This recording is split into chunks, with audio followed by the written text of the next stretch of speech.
Welcome to the Explainer. Today we're taking a katabatic descent, a literal journey downward, into a deeply atmospheric, really dark Gothic fable all about sovereignty, control, and ultimately cultural exhaustion.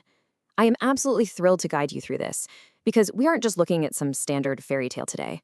We're exploring a profound philosophical ghost story drawn straight from the architecture of the void.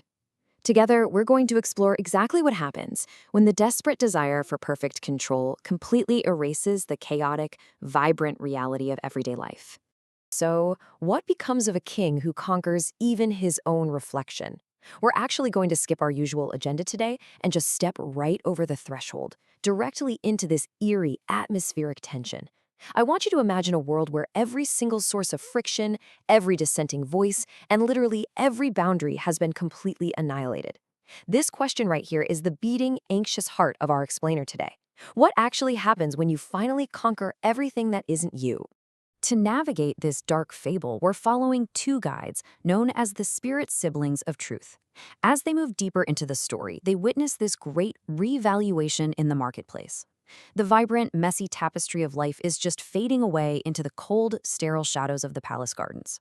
On one side, you have the angelic spirit of order. She glides forward on these wings of rigid geometry, totally reflecting the monarch's deep desire for a perfect, seamless order. But right beside her, the demonic spirit of negation peers through shifting mirrors and whispers this dark secret to the weary traders. He tells them that this supposed freedom from the friction of the crowd isn't a triumph at all. It's just an Apollonian mask, an illusion of strict, sterile order that's really hiding a forced vacuum. They're crossing out of a tangled, blooming Dionysian reality of beautiful chaos and stepping straight into the unchanging, lightless mask of a singular will. Okay, let's dive into this. To really understand the phantoms we're about to meet in this garden, we have to define the philosophical core of our fable first, the Fichtean absolute I. The absolute I is basically the concept of total, unadulterated command. It's the self seeking absolute sovereignty. But here is the paradox, and this is what you really need to grasp for this explainer. To even exist, the absolute I absolutely requires the boundary of a not I. It needs something outside of itself to push against, just to measure its own motion.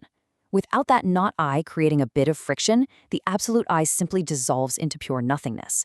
Section 1. Phantoms of the Void. 3 Fichtean Cautionary Tales.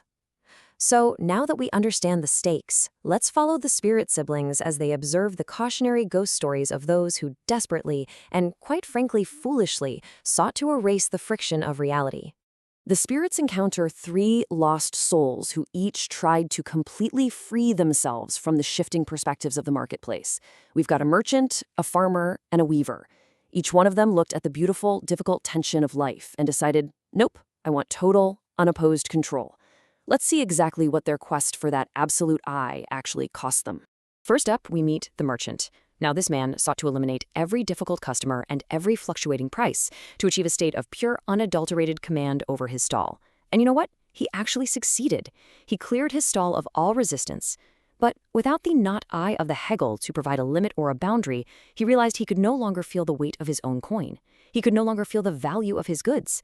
He achieved a total monopoly, sure, but in doing so, he literally became a motionless heap in an empty room. Because without resistance, guys, there's absolutely no motion. Next, we have the farmer. He was completely obsessed with total sovereignty, so he shattered every single local boundary stone and cut down every sacred pole that stood between him and his neighbor. He actually thought he was assimilating everything into his own absolute I. But without the friction of a border to clearly define where he ended and another person began, his own sense of self just completely dissolved. He didn't find absolute power. He essentially committed spiritual suicide. He ended up ruling over a dead silence that had absolutely no context and no meaning. And finally, there's the weaver. Terrified of the constantly shifting perspectives of the bustling marketplace, he decided to just freeze his tapestry into a single unchanging image of himself. He cut the threads of tension that originally allowed his art to bloom, thinking, I'm capturing eternity. But as those strings fell limp, the Dionysianality of life died right along with them. Without the friction of truth that you only find in multiplicity, his masterpiece was revealed to be exactly what it was, a historical fabrication born entirely of fear. Section 2. The King's Silent Cage. Having witnessed the tragic fate of the merchant, the farmer, and the weaver, Our spirit guides now take us even deeper into the gardens. We're approaching the ultimate manifestation of this void, the monarch's imposing palace. Let's look at how this builds into our fourth and final Fictinian parable. The monarch arrives at the palace gates, searching for the absolute supreme realization of the absolute I. His very first order: every mirror in the land must be altered to reflect only his own face.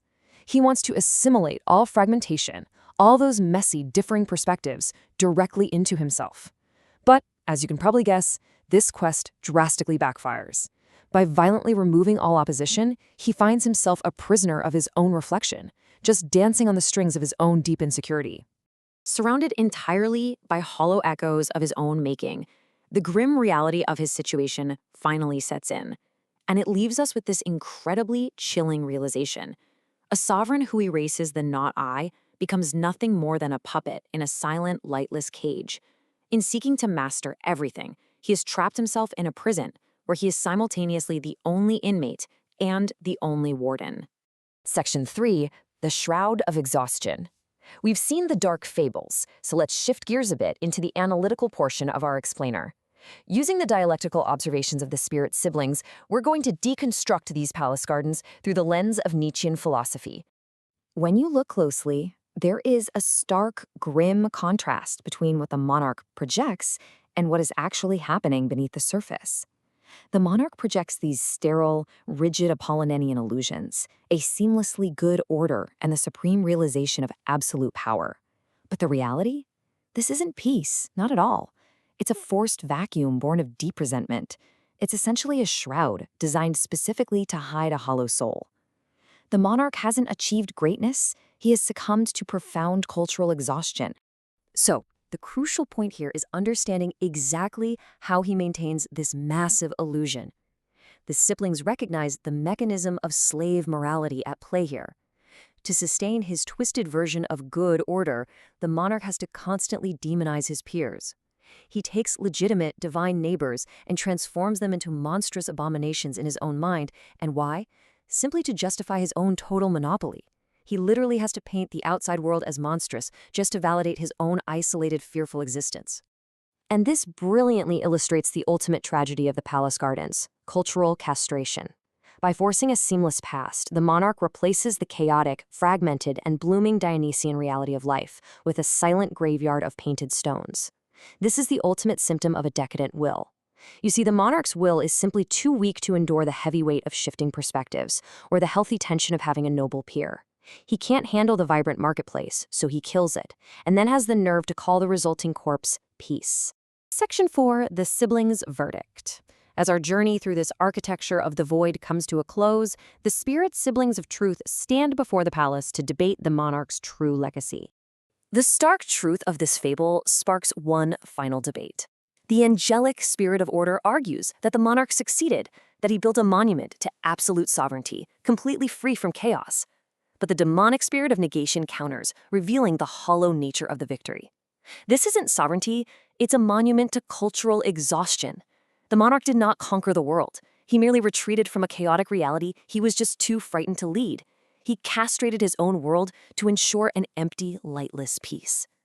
Which brings us to the end of our explainer. You know, the story of the absolute I isn't just about ancient monarchs or philosophical phantoms. It's really a mirror held right up to us. When we seek to eliminate all the friction, all the different perspectives, and all those difficult not I's from our own lives, we really have to ask ourselves this final question.